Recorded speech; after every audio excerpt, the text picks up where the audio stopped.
Welcome to our first guest ever in our small business series when it comes to coming from our VIP service. Bum.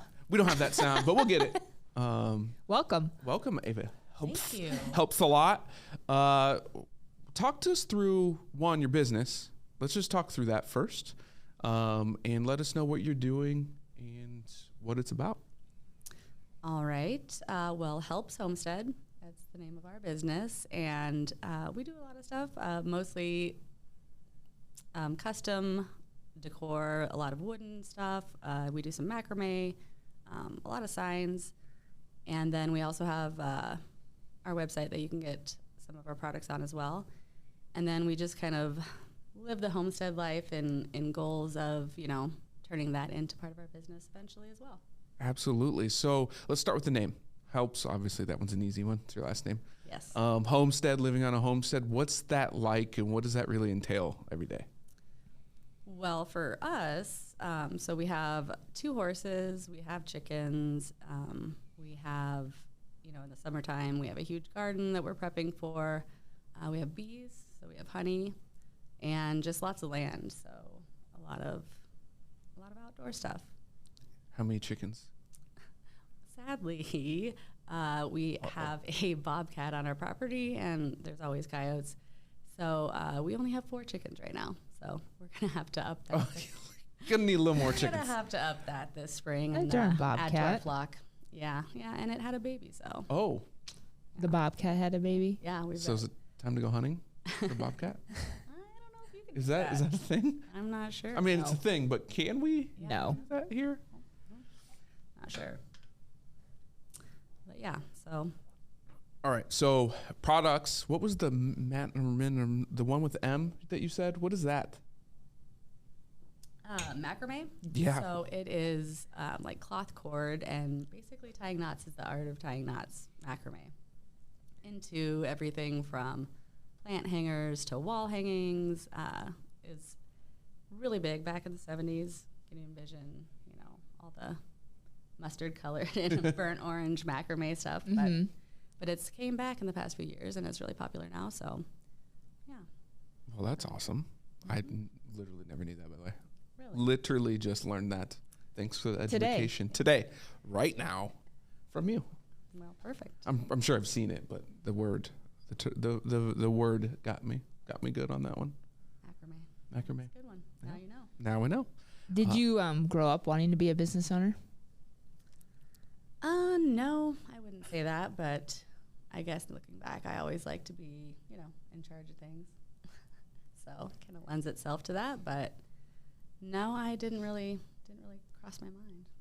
And when did your business start? Like officially in your mind, when were you a business owner? Well, 2016. 2016 is when I officially put it out there as creating things and making things for people. So, yeah, 2016. Well, hey, that's I think that's awesome. I love the process of creating. I don't know, what do you love about building things, creating things for people? Yeah, I just love, creating in itself. I like just putting things together, just designing, the whole process of just, it could be anything. You start one way and it turns into whatever it turns into. And I also like recreating. If somebody has an idea and kind of gives me a vision, I like putting that together also, kind of fulfilling their vision by creating what I can for them. So yeah, that part's fun too. That's cool. So is there like 2 ways? Like you'll create someone, they'll put it in order, and you'll create something for them, or one of your own stuff, and then you also just have products sitting around, obviously, as well, that people can purchase. What's the process look like if I wanted you to create something?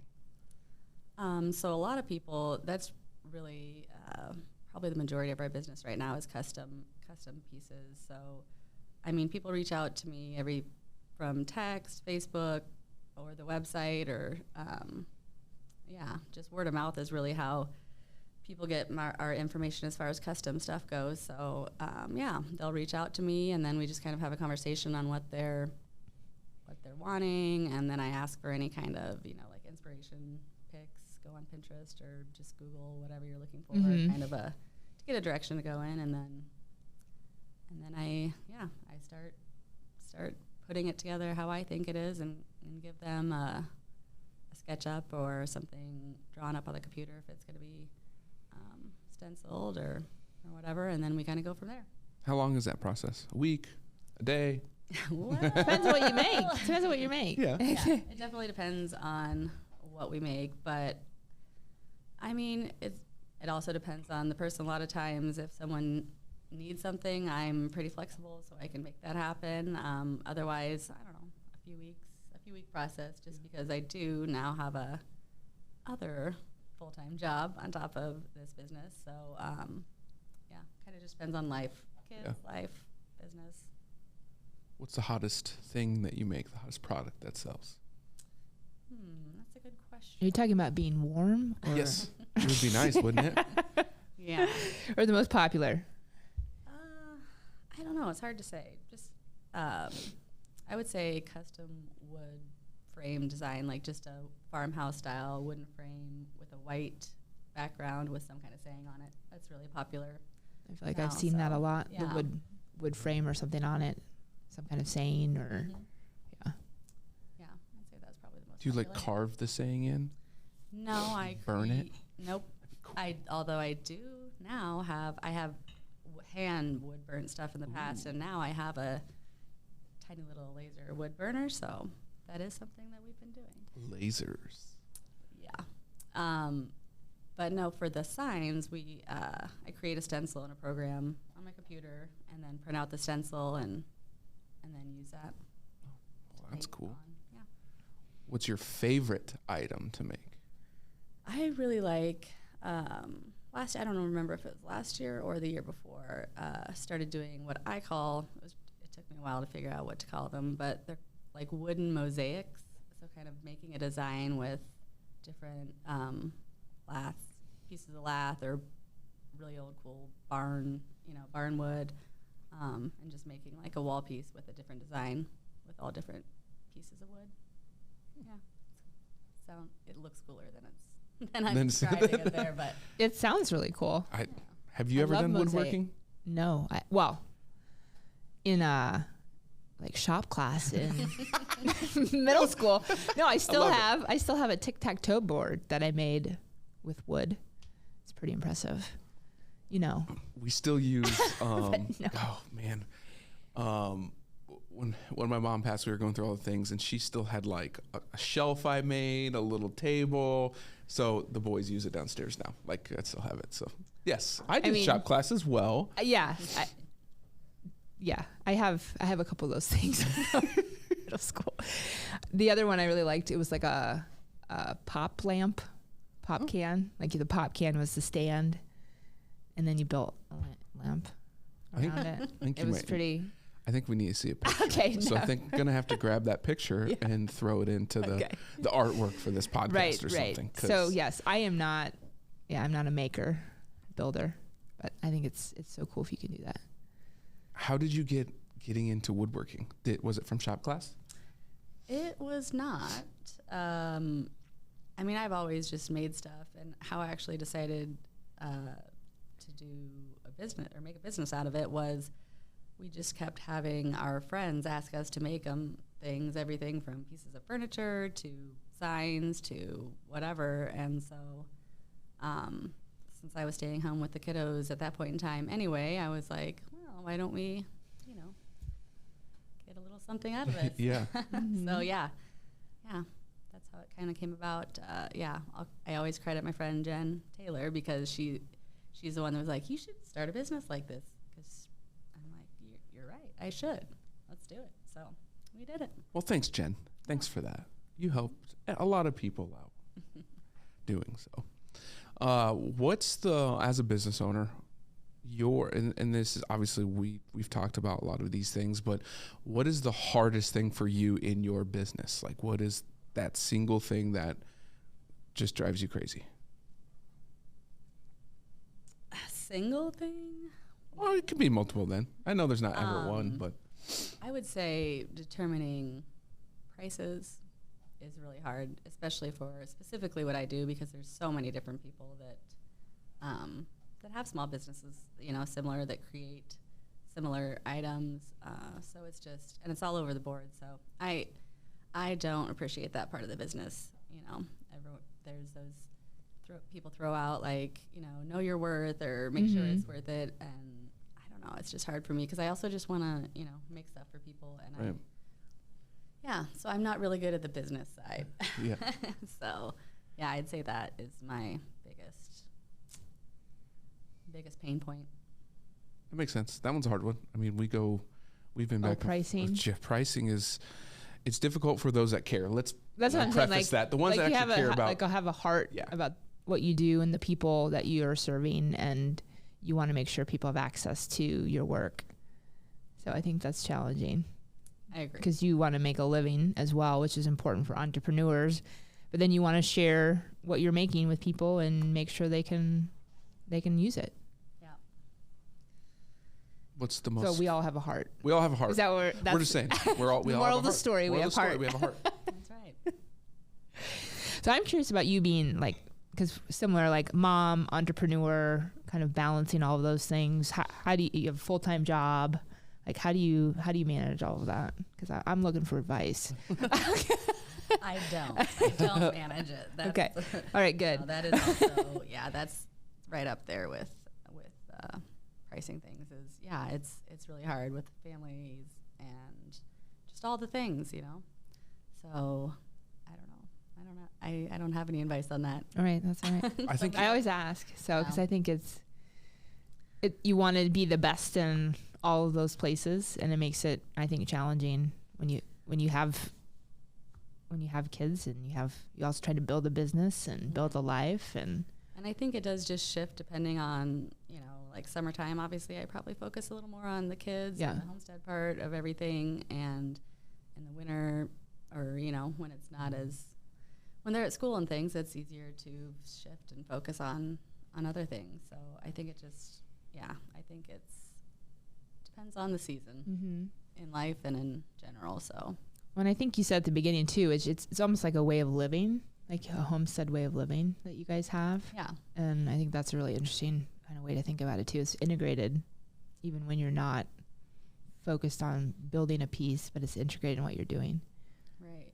Yeah, definitely. And just knowing you, it's also, you're just grinding. You're just doing it. Like you're just doing it. I think that's an important part about business ownership, regardless of the ebbs and flows that we all go through. But having kids is you got to do it. Like you're just grinding through it, figuring it out one day at a time. And that's important to have that resolve, because what's the alternative, right? Are you going to move away from your homestead and move in to the city and clock in 9 to 5? Nope. Like, no, thank you. Right. So bravo on that part. Well, thank you. On that part. Yeah. I think it's the whole entrepreneur thing is, you know, pretty big right now. So at least a lot of people can relate to that, and they all have, you know, different aspects of their life that they're trying to make work. So yeah, you definitely have to want to do it if you're going to do it. Yeah. You talked about seasons. So obviously in the winter, you can't really get out and do much on the homestead. From your business perspective, when it comes to seasons, what do you see happening starting now that we're getting into spring? And, you know, by the time this episode goes out, we will be in spring. So what happens around springtime for you, your business, and the homestead? Well, for the homestead part of it, I mean, there's so many things.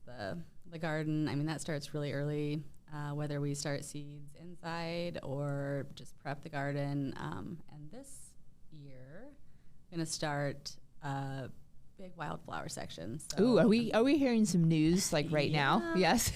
Yeah, I have a friend who has a business called the Wildflower Factory, and I'm gonna hook her up with a huge plethora of wildflowers that she can choose from. So that's super exciting. But I'm already in the planning stages of that. So that between that and our personal garden, and then bees start, you know, when it starts to get warm, they start coming out. So we've got to start feeding and checking and doing all the things for So are you creating wildflower honey then? it. Yeah, sure. Organic, We can't local. really direct the bees. Right. But Go I here, guarantee this slot they only. will be. I guarantee they will flock. to them. Yeah. So yeah. Well, that's cool. So bees, are you just take care of a hive and then sell the hive, or is it for honey?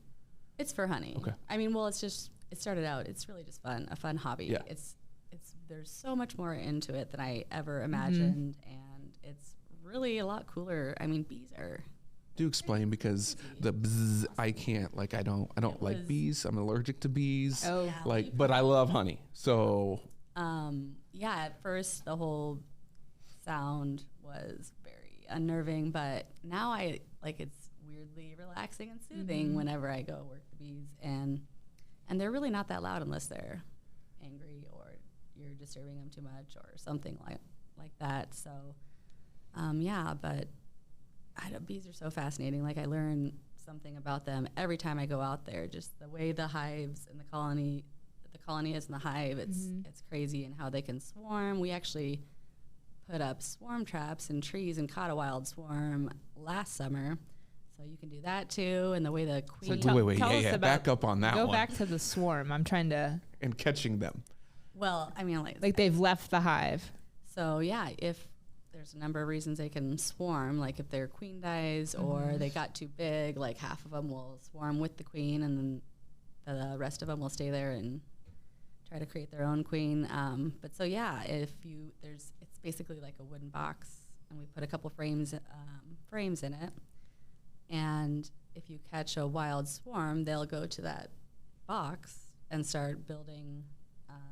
They'll come out on the frames, and then you just take that and you put them in a hive. Yeah, I mean, with a few steps in between. Yeah, I'm sure there's a couple others.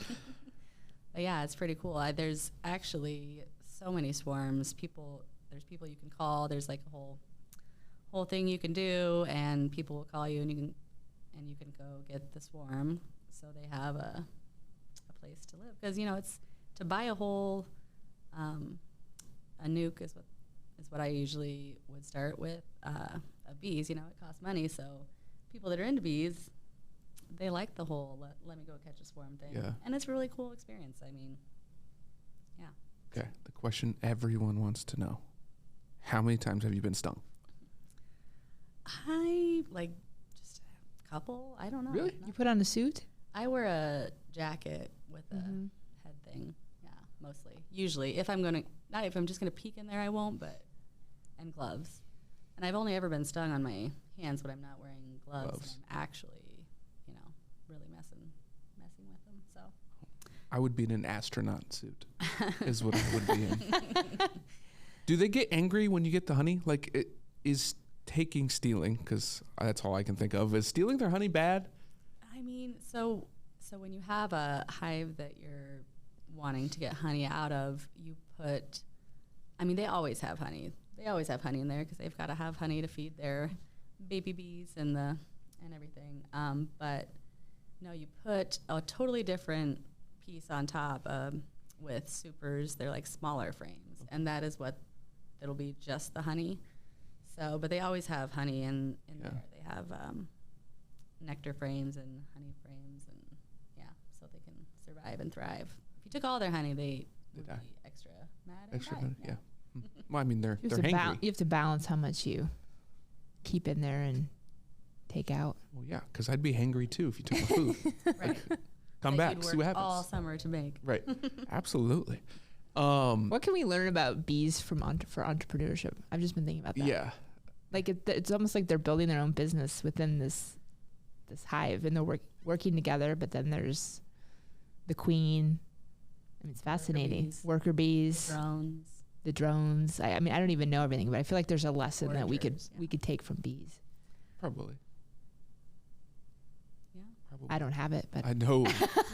No. So, honey available for sale this year? Yeah, we still have actually tons of honey from last year. So I already have honey. I always have honey. Seems like I think I ran out just before we pulled the supers last year, which we usually do in around August. Also on the website. Yep. Yes, it is. Let's get some honey. Yeah. I should have brought you some honey. Honey is. I didn't know you were so into honey. Did I know that? No, you didn't. My boy, we go through a lot of honey. My youngest, actually, as of, except for this Monday, from the start of school, he's in kindergarten, has only had school lunch maybe 5 total days. Okay? Both semesters. Like you're packing a lunch for him. He's packing a lunch. Yeah. So however many days that is, I would say a good 85% are peanut butter and honey sandwiches.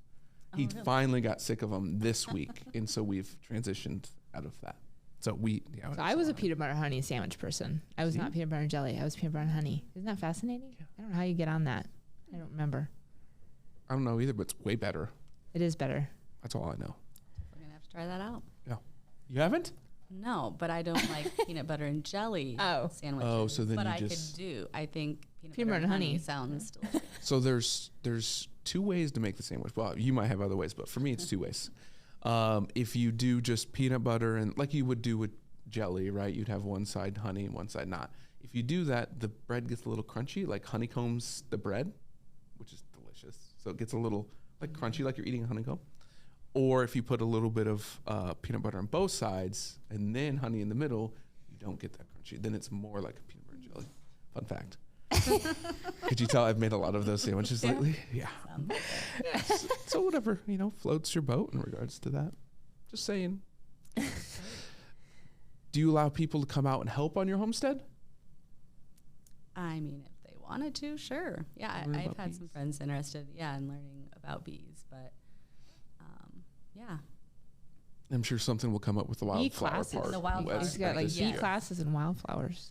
Well, eventually, when the wildflowers are ready and good to go, and we're probably going to try to do some pick kind of things, and or just come out and check it out and see. I think I'm going to try to do like a design. So like if you, it's going to be cool. Like lay them out. So from an overview, it's some type of design. Something. Do you have an idea what the design is? Like smiley. Oh, like face? from the sky, like the drone went over. Yeah. Not the bee drones. No, actual like a plane, like you were drone made from humans. Above the flowers. Yeah. I don't know. Not yet. I haven't solidified my design, but there's a couple ideas floating up there. Do you have your seeds for your flowers at this point? I have a lot actually. What I did was I harvested a bunch from. I had several wildflowers planted at bordering my garden, which is like a 50-foot by 60-foot garden. So there was a lot of flowers, but so I harvested a bunch of those seeds, and they've dried all winter. So I'm gonna use those, but I'm gonna add a lot more actually. But I don't have them all quite yet. I should probably get on that. Hey, I'm not saying that I'm an expert. I'm just saying spring is almost here. And I just want to know like what colors you have. Like that was where I was going with it. Like how do you know what colors there? How do you how would you? I don't know. I don't have that brain. I'm not creative enough for that. Yeah, no, I just want all the colors, so it'll just be everything. Although it is hard to find. I feel like harder to find red wildflowers. Have you ever seen a red wildflower? I'm not sure. I'm gonna have to research that one. No. Interesting. Yeah. They're got to be out there, right? I'm sure there's got to be. I think I maybe had one. I think I had one last summer. I had some wildflowers in our garden. Now I'm trying to remember. I'm gonna pay attention now. I'm looking for red. Let me know. Everybody, if you know, let us know, so we can get some red wildflowers. Yeah. Anything else? About wildflowers? Yeah. No. Who doesn't love wildflowers? It'll be so fun. I'm excited. Yeah. So a 50 by 60 foot garden. Yes. That's just personal garden? Yes. I mean, there's paths in there, but it's just a personal garden. I mean, we give a lot of it away. We actually I like it because too, you can give it to, you can set it out and donate it to people that might need it. So that's cool. I'm trying to orchestrate how to figure out a setup in the front of our drive, like I'm sure you've seen them. I feel like I've seen them before, just to take some basket kind of thing. Yeah. Not that a lot of people drive down a gravel road, but you never know. You never know. Well, when this goes out and everyone's visiting you and helping with bees and wildflowers, and now your spot's the hot spot, then there will be. I see an event happening here. Yeah. Oh, absolutely. Wildflowers are out.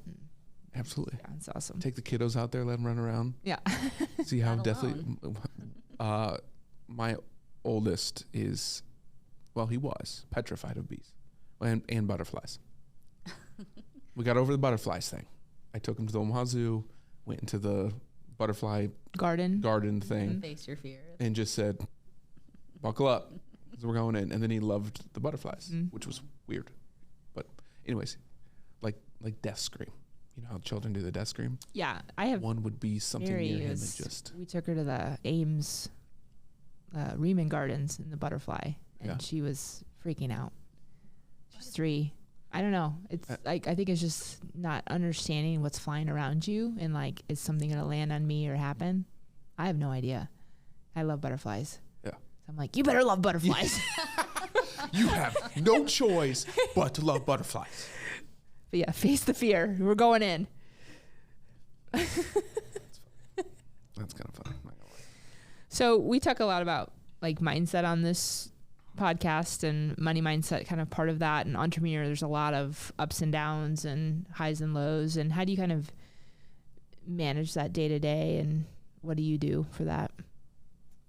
Well, I mean, obviously I try to, when there is, like, say we're having a down, whatever, it's kind of cool with my business if there's anything going on, whether it's like a holiday coming up or a season coming up, you can kind of lend itself by creating something that people will want to get for that specific thing. Like spring's coming up, so like macramé plant holders are become more popular because everyone's going out and buying all the plants or something like that. But yeah, kind of just that's one way that I can help guide and hopefully boost the income coming in. But other than that, it's just sometimes it just as an entrepreneur, there's just times where it kind of sucks and you're in a place where it's not great, but you just keep at it. I really think consistency with any kind of business is really key for the whole entrepreneurship, and I'm not always great at that, but that's another thing I think of when I'm it's not going the direction I hope it is, that I'm like, okay, we'll just start back up, be consistent for a while, and then things usually come around. Does like creating things, is that kind of therapeutic for you as well sometimes? Definitely. I love it. I love it all the time, so yes, definitely. It's an escape. I like it. You can just create. Yeah. I do that with food, and then there's a lot of leftovers. Wife doesn't eat many leftovers, so you and the boys? No, the boys don't really either. Okay, so it's me. But as they're getting older now, I just realize like they're starting to eat a lot of food, and I'm like, oh boy, we won't have much leftovers because they're starting to eat a lot. So that's where I get some release, so I could relate to creating that side. Obviously, our business, really can't really create to get therapeutic. Although if I could create income for all of our clients, that'd be a lot easier, right? That would make everyone's job easy. But it's not that simple. Life's not that simple. Is there any advice you would want to give others who are either thinking about starting a business or are working full time and have a side business? Women, everyone with kids, like, is there any advice you want to give to them about being a business owner or thinking about that dream? I mean, I kind of touched on what I would say to anybody as far as, if you want to do it, do it. There should be no reason. You can start at doing one tiny thing towards it or whatever. It takes a long time to figure out exactly how it's going to work for you and what you're going to do. So just start where you are at now, and it'll grow into what you want it to. is what I'd say. And the whole focus on, you know, whatever feels like you need to be focused on. That's the cool thing about entrepreneurship is you can do that. So, yeah, if you're feeling too stretched and too thin and like you haven't seen your kids in a while, well, hang out with your kids. Yeah, I think taking that pressure off. I think always be perfect or always be good or always have to be working on your business. Yeah. It took me a long time to realize that too, but I think that is a huge part of it. Absolutely. Well, where can everyone find you? Obviously, we'll have this in the description and we'll blast it too. But for those that are just listening, where can they find you and how can they buy stuff? You can find us on our website, helpshomestead.com. Super tricky. Very, very difficult. Facebook, again, super tricky. Helps Homestead. Look it up. I like it. And Instagram, even trickier. Helps Homestead. Hey-o! So Helps Homestead. Homestead. Across the board. Across the board. And if you're going to get something custom made, it might be a couple weeks out depending on what you're I would getting. say a couple weeks would be about average. Yeah. Can people just message you on Facebook? There's a contact page on the website. Or if you really want to reach out, you can helpshomestead@gmail.com. Yeah. So very unique there. Just so unique. I love it. So personal bees, branding. If you want honey, honey's available now currently. Yep. And will be. Wildflowers later this year. Yep. And need more chickens. So if you have chickens, send them that way.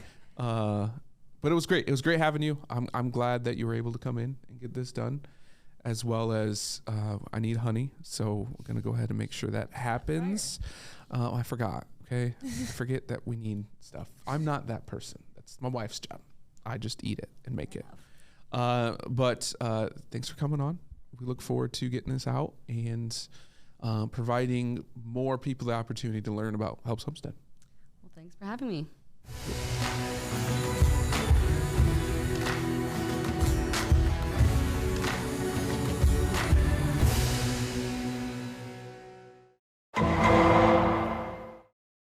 The preceding program was sponsored by Black Mammoth. Any awards, rankings, or recognition by unaffiliated third parties or publications are in no way indicative of the advisor's future performance or any individual client's investment success. No award, ranking, or recognition should be construed as a current or past endorsement of Black Mammoth. Information regarding specific awards, rankings, or recognitions is available on the Black Mammoth website, www.blackmammoth.com. All investment strategies have the potential for profit or loss. Investment strategies such as asset allocation, diversification, or rebalancing do not assure or guarantee better performance and cannot eliminate the risk of investment losses. There are no guarantees that a portfolio employing these or any other strategy will outperform a portfolio that does not engage in such strategies. This broadcast should not be construed by any client or prospective client as a solicitation to effect or attempt to effect transactions and securities or the rendering of personalized investment advice due to various factors including changing market conditions. The information discussed in this broadcast may no longer be reflective of current positions or recommendations. While information presented is believed to be factual and up-to-date, Black Mammoth do not guarantee its accuracy, and it should not be regarded as a complete analysis of the subjects discussed. The tax and estate planning information discussed is general in nature and is provided for informational purposes only and should not be construed as legal or tax advice. Listeners should consult an attorney or tax professional regarding their specific legal or tax situation. Past performance is not indicative of future results.